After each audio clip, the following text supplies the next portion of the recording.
Welcome back to A Moment in History. I'm Seth Udinsky. As you may know, this week is Holy Week in the Christian calendar, the week leading up to Easter Sunday.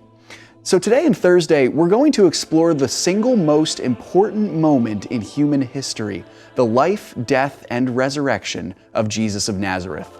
Let's go back 2,000 years and discover the eternal impact of the Son of God, Jesus Christ.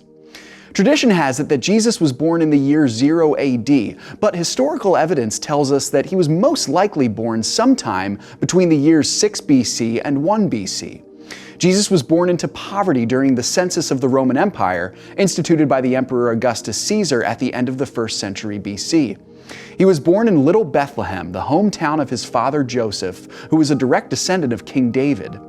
He entered this world in a stable, and other than his parents, a few shepherds, and several foreign astrologers, very few people knew of his significance. But the birth of Jesus is the turning point in human history, the culmination of centuries of prophecies, and God's final answer to the problem of sin. But we'll get to that next time. Little is known about the specifics of Jesus' upbringing other than his birth and a fascinating Passover celebration from his adolescence, recorded in the Gospel of Luke, chapter 2. What we do know about the adolescent and teenage Jesus is this: he never once sinned. He was the legal son of a carpenter, but he was also the eternal Son of God.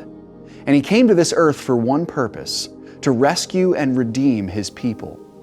Jesus' life took a dramatic turn at 30 years of age. After his baptism in the Jordan River, Jesus entered the wilderness and was tempted by the devil. Now, to understand the significance of Jesus' temptation, you have to get a sense of the narrative of the entire arc of the Bible. Theologians refer to Jesus as the second Adam. The first Adam, the first man created by God in the beginning of time, fell into sin in the Garden of Eden and took the whole human race with him.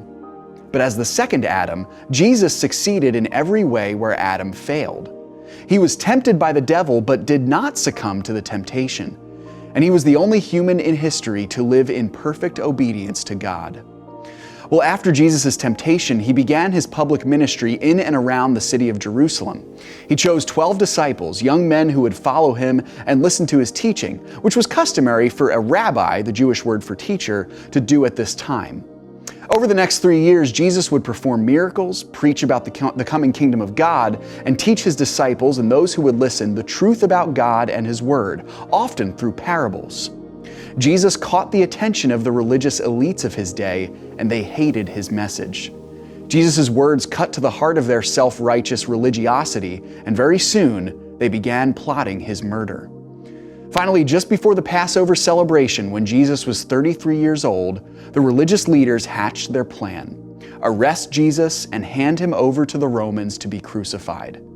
But through the hands of evil men, God was working his perfect plan for the redemption of his people. And we'll explore how that happened in our next episode. Thanks so much for joining me once again for A Moment in History.